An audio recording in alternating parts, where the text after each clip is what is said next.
Provide for yourself moments of inward calm, and in these moments, learn to distinguish between the real and the unreal. Our aim in moments of retirement must be to contemplate and judge our own experiences and actions as though it were not ourselves but some other person to whom they applied.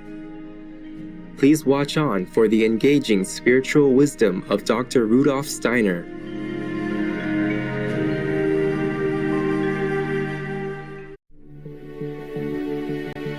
Born in 1861, Dr. Rudolf Steiner was a great Austrian polymath, philosopher, and scientist who made influential contributions in the fields of education, science, spirituality, and medicine. He is perhaps best known for pioneering the holistic educational methods for the Waldorf schools. An eloquent public speaker and gifted writer, he gave over 6,000 lectures in his lifetime and gained recognition as a literary critic. His writings covered a wide range of subjects, and he published more than 25 books, including Mysticism at the Dawn of the Modern Age, The Way of Initiation, and Intuitive Thinking as a Spiritual Path, The Philosophy of Freedom. He developed and taught an esoteric spiritual philosophy called anthroposophy, based on the science of the spirit. Today, we will explore selected parts from Dr. Rudolf Steiner's book, The Way of Initiation. The author reveals how by balancing our inner and outer life, one can continue a safer and more promising path in attaining higher knowledge. Further in the chapter, The Path of Discipleship, the importance of taking enough time in tranquility to contemplate on the essence of life's experiences is emphasized.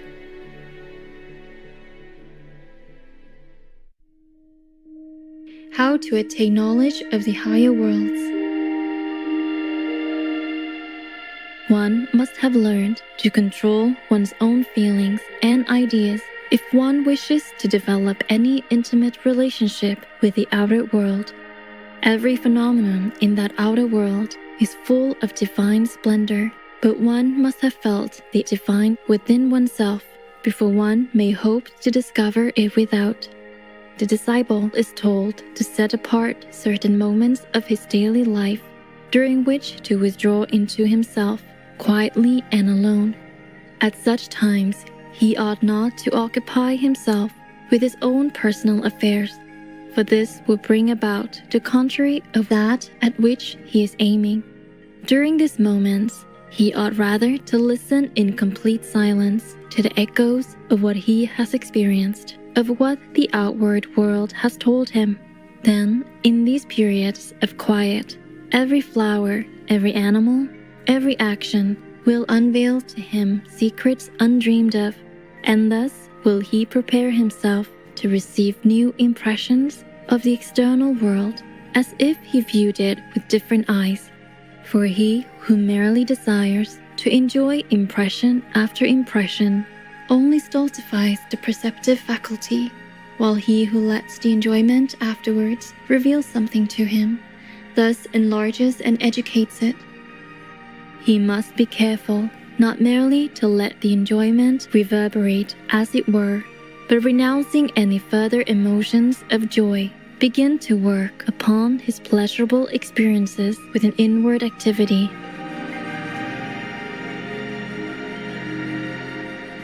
The danger at this point is very great. Instead of working within oneself, it is easy to fall into the opposite habit of afterward trying to completely exhaust the enjoyment. Let us not undervalue the unforeseen sources of error which here confront the disciple. He must of necessity pass through a host of temptations, each of which tends only to harden his ego and to imprison it within itself. If he blunts himself to enjoyment, he becomes as a plant which cannot longer draw nourishment from its environment. However much he may live within himself, however intensely he may cultivate his ego, the world will exclude him. He is dead to the world. the disciple considers enjoyment only as a means of ennobling himself for the world. Pleasure to him is as a scout who informs him concerning the world, and after having been taught by pleasure, he passes on to work. He does not learn in order that he may accumulate wisdom as his own treasure, but in order that he may put his learning at the service of the world.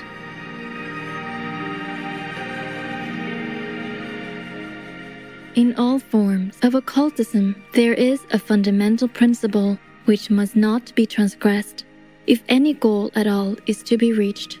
All occult teachers must impress upon their pupils that every branch of knowledge which you seek only to enrich your own learning, only to accumulate treasure for yourself, leads you away from the path. But all knowledge which you seek for working in the service of humanity and for the uplifting of the world brings you a step forward. This law must be rigidly observed, nor is one a genuine disciple until he has adopted it as the guide for his whole life. In many occult schools, this truth is expressed in the following short sentence: every idea which does not become an ideal for you slays a power within your soul. Every idea which becomes an ideal creates within you a vital force.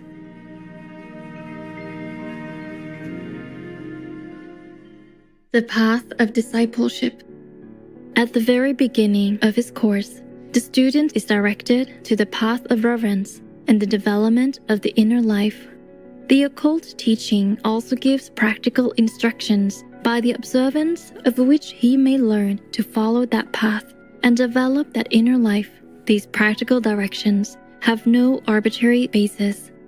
They rest on ancient experience and ancient wisdom, and wheresoever the ways to higher knowledge are marked out, they are of the same nature. All genuine teachers of occultism agree as to the essential character of these rules, although they do not always express them in the same words.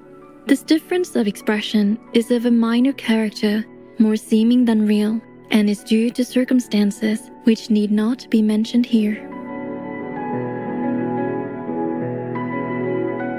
No teacher wishes, by means of such rules, to establish an ascendancy over other persons. He would not tamper with individual independence. Indeed, no one respects and cherishes human individuality more than the teachers of occultism. Whenever the initiate leaves this enclosure, the order which embraces all initiates, and steps forth into the world, he must submit to an inviolable law. It is this: keep watch over each of your actions and each of your words, in order that you may not hinder the free will of any human being. Those who recognize that genuine occult teachers are thoroughly permeated with this principle will understand that they can add to their independence by the practical directions which they are advised to follow.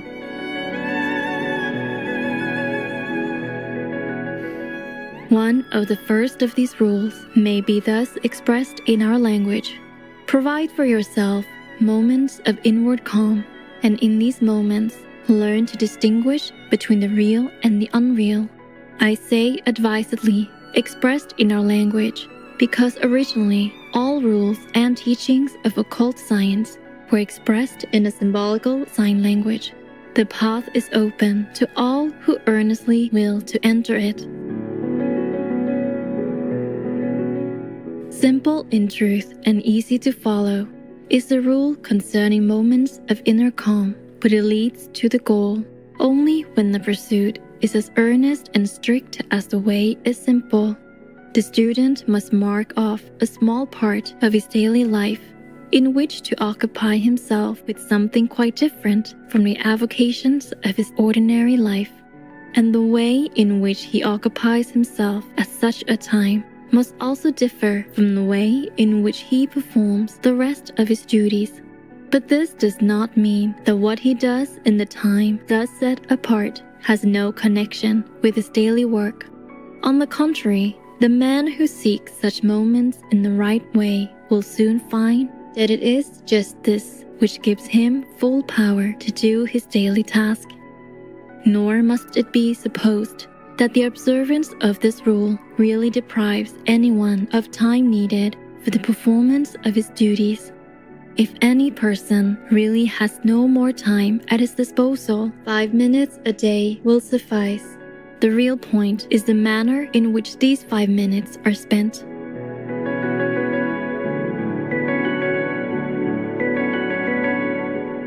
At these periods, a man should raise himself completely above his work-a-day life. His thoughts and feelings must take on a different coloring. His joys and sorrows, his cares, experiences, and actions must pass in review before his soul, and he must cultivate a frame of mind which enables him to regard all his other experiences from a higher point of view.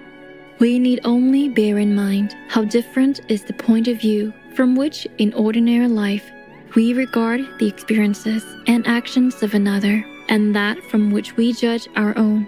This is inevitable, for we are interwoven with our own actions and experiences while we only contemplate those of another.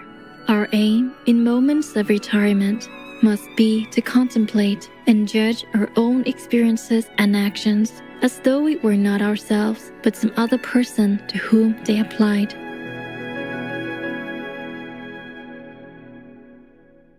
Mindful viewers, we appreciate your serene company for today's words of wisdom.